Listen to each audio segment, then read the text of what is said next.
Boa noite a todos. O meu nome é André Silva, eu sou professor de ensino religioso e sou professor da Escola Bíblica da IEQW 75. Eu fui incumbido pela nossa diretora para fazer uma série de áudios gravados sobre as aulas da nossa Escola Bíblica. Nós temos 3 aulas até aqui, que foi o que nos foi permitido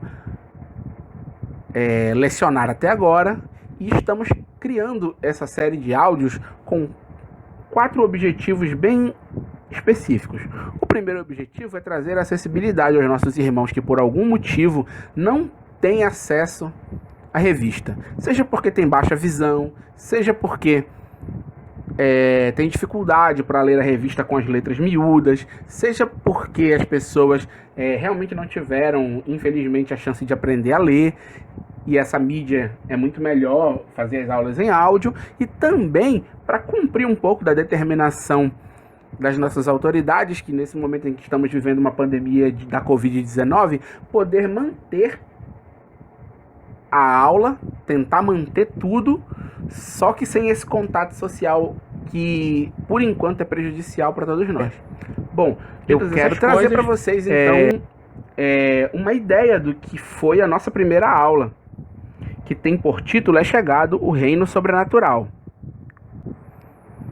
Essa lição ela está fundamentada em um texto bíblico, e esse texto bíblico vocês vão encontrar no capítulo 16 do Evangelho de Marcos, do versículo 17 ao versículo 18. O texto bíblico ele diz assim: esses sinais seguirão aqueles que crerem. Em meu nome expulsarão demônios, falarão novas línguas e porão a mão sobre os enfermos e eles serão curados.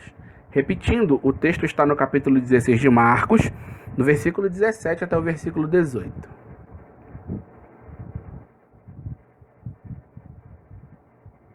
A nossa revista tem uma pergunta muito importante que serve para nos questionar em plenos anos de 2020. A pergunta que a revista traz para nós, a pergunta central é: no ano de 2020 não vemos mais a quantidade e a excelência dos milagres que aconteciam no tempo de Jesus, no tempo dos seus discípulos e também dos seus apóstolos. Eu entendo que a pergunta é ingrata. Eu também não tenho uma resposta para isso. Eu tenho hipóteses, mas eu não tenho uma resposta para isso porque seria muita pretensão minha ou de qualquer professor da escola bíblica tentar encontrar uma resposta para isso. E aqui nós não vamos nos aprofundar em nada, em nenhuma teoria, apenas vamos nos ater à revista porque é preciso, para tentar começar a responder essas questões, uma sustentação filosófica, teológica e histórica muito grande que a maioria de nós, infelizmente, não tem. Ditas essas coisas, primeiro eu quero que vocês entendam o seguinte: a revista traz outra mensagem muito importante. A revista, para quem tem a revista pode acompanhar, e quem não tem, eu digo a vocês, a revista diz que os milagres que Jesus fazia tinha 2 funções importantes. Primeiro, mostrar aos discípulos que tudo que Jesus falava não era da boca para fora, que ele realmente era o Filho de Deus e havia sido dado um poder a ele que era sobrenatural. Então, se algum discípulo tinha alguma dúvida sobre se Jesus poderia realmente ser ou não ser o Messias que o povo judeu aguardava, obviamente, os milagres de Jesus falavam por si. De outra forma, os milagres de Jesus também tinham uma função muito importante, que era mostrar para quem não cria nele, as pessoas de fora, quem não andava com ele, de que Jesus, sendo Filho de Deus, estava aberto a abençoar quem quer que fosse, desde que ele encontrasse nessa pessoa uma sinceridade de coração, e também fazer com que eles acreditassem através dos sinais e maravilhas que ele realmente era Filho de Deus. Se eu quiser trazer aqui 2 exemplos muito importantes sobre o que Jesus fez, foi a ressurreição de Lázaro e a ressurreição do filho da viúva de Naim. Se tem uma coisa que a gente realmente procura vencer o tempo inteiro, e a maioria de nós também teme, é a morte. E Jesus trazendo 2 pessoas de volta à vida faz exatamente isso. Mostra que ele é tão poderoso que nem a morte pode vencer ou pode impedir que ele faça os sinais e maravilhas que fazia. Isso fomentava uma esperança na fé em Jesus. E quando Jesus sobe aos céus, ele fala exatamente esse discurso do Evangelho de Marcos. O Evangelho de Marcos, no capítulo 16, é um discurso final de Jesus, que está em Jerusalém, que ordena que os discípulos vão a Jerusalém, e ele, enquanto está se preparando para ser assunto aos céus, para ascender aos céus, para voltar para o lado do Pai, ele vai soltando um discurso, vai nos falando um discurso que é para os discípulos, mas também é para nós no dia de hoje, aonde ele, de certa forma, através do Espírito Santo, reparte do seu poder sobre a vida daqueles que o seguiam. Então ele diz: vocês vão pisar a cabeça da serpente, ela não vos fará nenhum mal. Vocês vão tocar os enfermos, eles serão curados. Vocês vão realizar prodígios e maravilhas. Vocês vão tomar coisa venenosa e ela não vos fará mal, né? Ele vai explicando e listando uma série de coisas que os discípulos vão passar a fazer a partir daquele momento. Isso é tão verdade que quando Jesus vai assunto aos céus, o primeiro grande milagre é justamente a descida do Espírito Santo. O Espírito Santo desce, se reparte em línguas e permite que os discípulos falem com outras pessoas no idioma natural delas. Isso está explicado na palavra de Deus. E eu posso passar o dia inteiro aqui e a noite inteira falando sobre os milagres que aconteceram na vida dos discípulos e dos apóstolos, mas o foco da nossa lição não é listar milagres, mas é responder essa pergunta: por que não vemos mais esse tipo de maravilha nos dias de hoje? Pois bem, se nós pensarmos bem,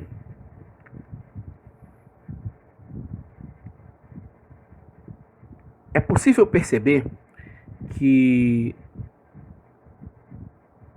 o que a revista quer realmente nos dizer é que existe uma falha, existe um problema que impede que nós vejamos os milagres e as maravilhas no nosso tempo de hoje, igual acontecia no tempo de Jesus.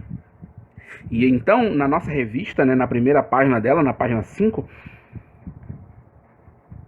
nós somos confrontados com uma série de perguntas que realmente precisam nos fazer pensar sobre essa questão. A revista diz assim: nós precisamos olhar para esse modelo e questionarmos-nos em que ponto nós estamos errando. Por que não vemos o sobrenatural se manifestar de forma frequente no nosso meio? E o que estamos deixando passar despercebido? Porque a igreja desse século não tem visto o sobrenatural no seu dia a dia. Que modelo é esse, então, que a revista está falando? O modelo de Jesus. A gente tem que olhar para o modelo do tempo de Jesus, para o modelo do tempo dos apóstolos, onde haviam milagres, maravilhas, prodígios, sinais da ação de Deus na terra, e hoje nós vemos isso de forma muito reduzida. Por que aquele modelo lá não se repete mais hoje, em 2020? Óbvio que, como eu já disse antes, não tem como responder essa pergunta de uma maneira simples. Porém, a revista quer nos apontar alguns caminhos. E o primeiro caminho que a revista quer nos apontar é o seguinte: possivelmente possa ser que seja uma falta de fé nossa, uma falta de fé que acima de tudo, é um processo de dúvida diante do milagre, diante da possibilidade de um milagre acontecer.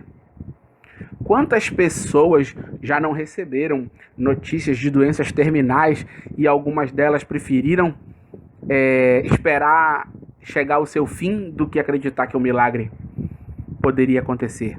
Talvez a falta de fé seja um dos grandes motivos de por que não vemos o milagre, porque se não temos fé em Jesus, se não temos fé que Ele pode fazer milagres, nós nos furtamos da ideia de clamar a Deus e de pedir a Ele que nos ajude.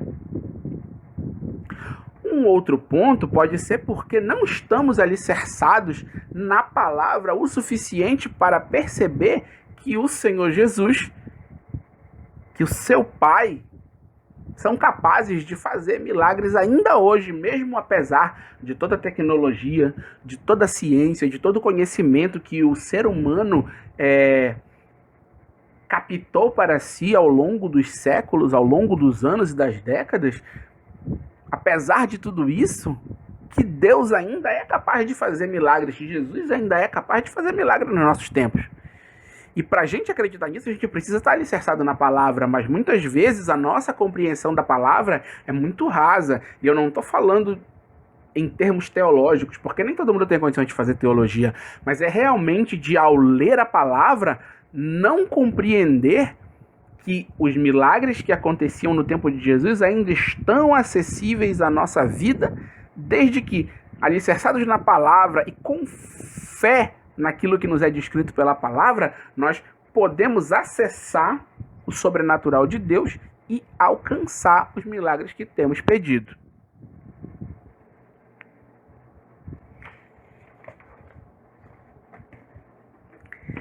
A nossa revista tem 3 pontos interessantes. O primeiro deles é o início de um novo tempo. O segundo tópico é o sobrenatural depois de Jesus e a chave que ativa o sobrenatural. Então eu quero fazer uma mescla de tudo isso, porque eu acredito, pela compreensão que eu tenho da palavra de Deus e também pela compreensão que eu faço da nossa revista, que o sobrenatural depois de Jesus ele está dividido em 2 pontos-chave. O primeiro, o tempo dos discípulos, dos apóstolos, e o nosso tempo. E eu acredito que é a maneira como nós vivemos, o nosso modus vitae de hoje tem muito de comodidade. Porque no tempo de Jesus, no tempo dos apóstolos, no tempo dos discípulos, a grande massa de pessoas, a grande densidade de pessoas, vivia na pobreza. E a única maneira de fugir dessa condição de pobreza, dessa condição de miserabilidade, de escravidão e de subserviência, era através da esperança na palavra. E a fé dessas pessoas era muito mais alicerçada do que alguém que tinha tudo na mão. Por que a grande massa de pessoas que seguia Jesus era de pessoas pobres, doentes, párias da sociedade, prostitutas, ladrões, mentirosos, pessoas que defraudavam, enganavam? Por que será? Porque, na verdade, quem estava cheio da grana, quem estava com uma vida abastada, não precisava clamar a Deus por nada. Se nós traçarmos um paralelo com a nossa vida hoje, é mais fácil uma pessoa que é pobre, uma pessoa que vive de salário mínimo, uma pessoa que está passando por uma doença terminal, quando ela vai dormir, ela se lembra muito mais de Deus do que alguém que está passando por uma vida tranquila. Quem está tranquilo, quem está relaxado, quem tem dinheiro no banco, quem está podendo gastar, quem tem acesso a um bom plano de saúde, quem tem um carro, quem tem um bom emprego, pode ser que deite de noite para dormir e agradeça a Deus, mas a história mostra, a história da humanidade, a história do comportamento humano mostra que quanto mais cômodo você está, mais difícil é você precisar acessar o sobrenatural de Deus, porque você já está satisfeito em todas as áreas da sua vida. Quem não está satisfeito e não tem uma ferramenta natural para satisfazer os seus anseios, clama a Deus, se apega à religião. Então, queridos, qual é a chave para acessar o sobrenatural de Deus? Eu não vejo nenhuma outra chave para acessar o sobrenatural de Deus que não seja alicerçar a nossa fé na palavra de Deus. Se a palavra de Deus nos diz que Jesus nos concedeu o poder de realizar milagres e maravilhas, assim como os que ele realizava, nos resta apenas acreditar usando a nossa fé. Eu sei que é muito difícil receber a notícia de uma doença terminal. Eu sei que é muito difícil receber a notícia de que o emprego que você tinha por anos não vai ter mais. Eu sei que é difícil receber uma notícia ruim, mas, apesar das notícias ruins previstas no Evangelho, porque Jesus nos diz que no mundo nós teríamos que passar por aflições, mas que é preciso ter bom ânimo,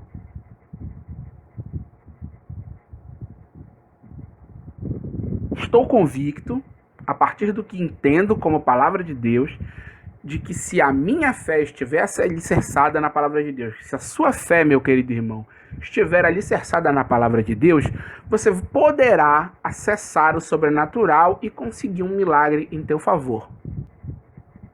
Óbvio que milagre também não é só Jesus, dá para mim que eu quero.